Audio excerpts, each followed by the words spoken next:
Early in the morning. What's going on, the people? It's your boy Cam Topical Juice, and we are back with another disturbing video. I can't say that I'm surprised, because what do we expect from people that rap about chingings or bootings, robberies, gang violence? I'm not surprised, but this video is disturbing. As you can see from the title, drill rapper Yanko has been jailed after he travelled 300 miles to Newcastle sides to beat up his girlfriend, bro. Before I start the video, before I read an article, I will give a little trigger warning. The article does talk about some of the violence that he does inflict on her, so trigger warning for anyone in the audience who may be sensitive. But guys, this is one of them stories, yeah, where it's like, bro, all these drill rappers, they make me laugh. They rap about stabbings, they rap about shootings, they rap about serious gang violence against ops, right? But then they go to jail for punching up their girlfriend, bro. They go to jail for strangling their girlfriend. And it goes to show you, a lot of these men on the roads, bro, they're very insecure. Very insecure. They got mental problems, they're insecure, low self-esteem, and they have to take it out on people who they perceive as weaker than them, more vulnerable than them, a woman, a girlfriend. You feel me? It's not an opposition gang girlfriend. It's not no set-up chick. It's the girl that they allegedly love. They lash out and they use violence on them. It's pathetic. Now, I actually like Yanko as a rapper, innit? Obviously, as a person, man's got no time for him, you feel me? But as a rapper, I actually listen to Yanko. I think he's very talented. But it's one of them ones where this is just foul. Man can't excuse this behavior.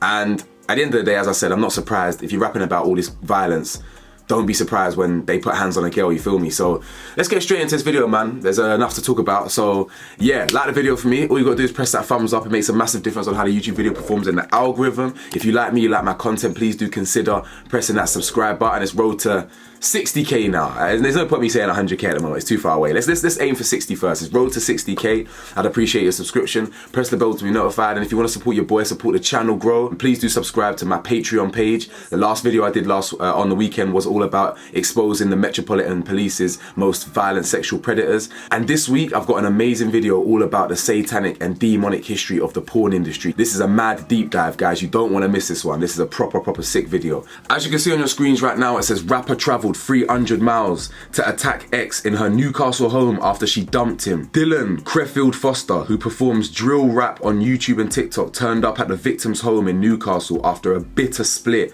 and subjected her to terrifying violence and threats. The woman, who had believed he was still in Essex that day, was warned she could be shot or stabbed during the violence that followed.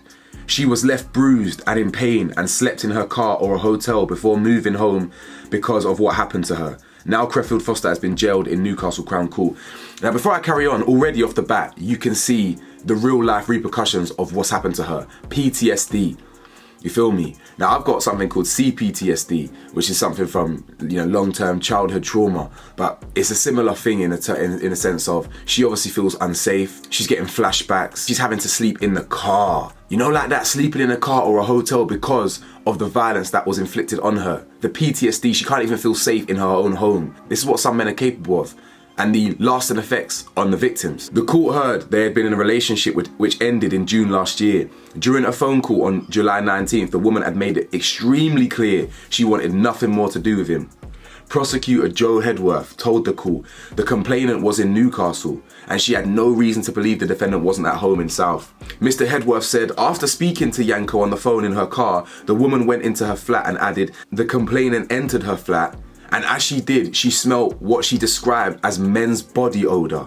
She believed at that stage someone was in the flat. Now guys, this is what Yanko looks like.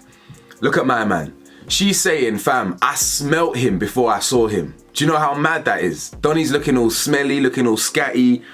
It's crazy. She's literally saying, I smelt Don as soon as I walked in the door. It says she closed the door and tried to run. At that stage, the defendant dragged her inside the property. She describes him having her on the floor, strangling her. She screamed and kicked the floor to try and get help.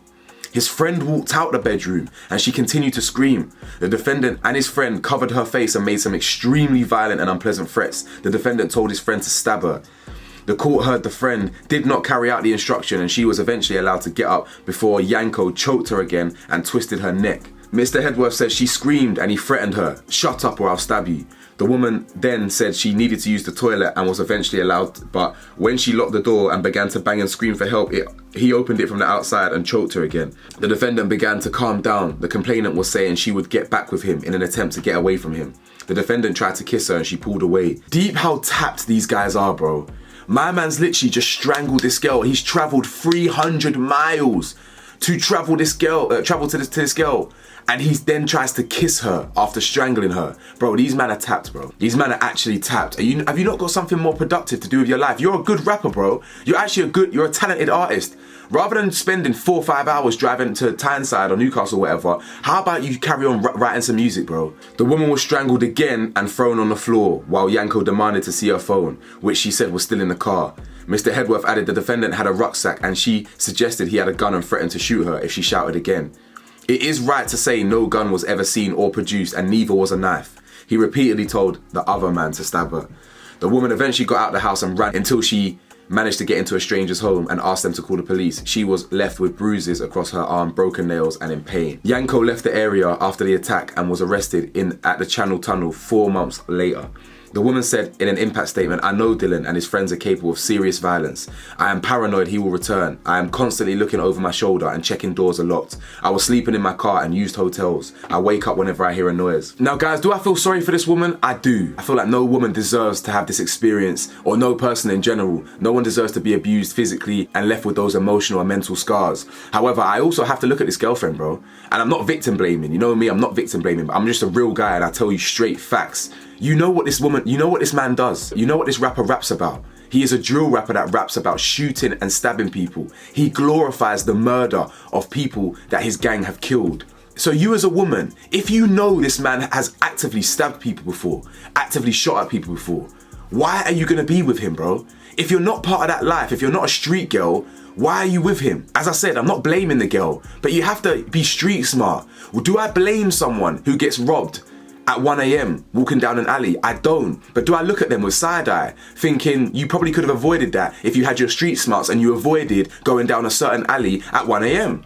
Me, I'm street smart. I would not go down an alley at 2, 3 AM on a block that I'm not familiar with. I'll get robbed, bro, or worse. So women in the audience, don't get with these drill rappers when they're rapping about grease, when they're rapping about crud. We all have to take responsibility here and hold ourselves accountable. And she has to hold herself accountable for giving someone that raps about this type of shit a chance. Don't be surprised when they turn on you. But as I said, she is a victim and I feel sorry for this girl, obviously.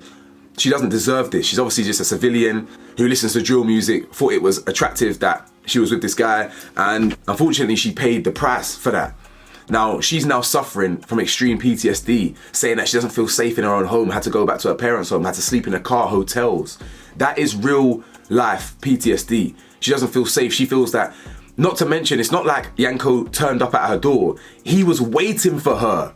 She walked in the door and she smelt man. Man must have been kicking up a fuss. Man was kicking more than Jet Li, more than Bruce Lee out here. Boy, one of them funky odors. He must have smelled so bad, must have smelled so potent. She even turned around and tried to run. He came out, boom. Or she smelled him first, he came out, boom. Started choking her and that. Bro, it's crazy. Now, she did actually come out a few months ago. It may even been last year. She came out last year and exposed Yanko. I'll put some of the text on the screen so you can read it in your own time, you can pause it. But he was texting her some stuff like, "Oh, don't be like that. Oh, I love you, this, that, and the other." Bro, what does this tell you about these drill rappers, these roadmen? Yeah? They can love you and put hands on you. They can say, "Oh, don't be like that. I think about us, I think about the child, I think about you," and still put hands on you. In these texts, she was even saying stuff like, "It's best if you don't come back. Like, I keep getting flashbacks. I don't feel safe." She's made it very abundantly clear she ain't interested in you, bro. And even after the event, she's still giving you an out by saying, "Please, like, I've got flashbacks, please allow it, like, allow it. I don't want you around me." He's still texting her. Like, read the room, bro. You know what I'm saying? You could have even got away with this if you didn't pressure her and all these things after your antics. So anyway, man, as I said, don't be surprised. This is what drill rappers are on. Like, yeah, we can listen to their music, we can get gassed in the gym, and the reality is, this is what they are, you feel me? So, yeah, man. Like, comment, subscribe, let me know your thoughts, man. Stay safe, stay blessed, stay vigilant. Peace.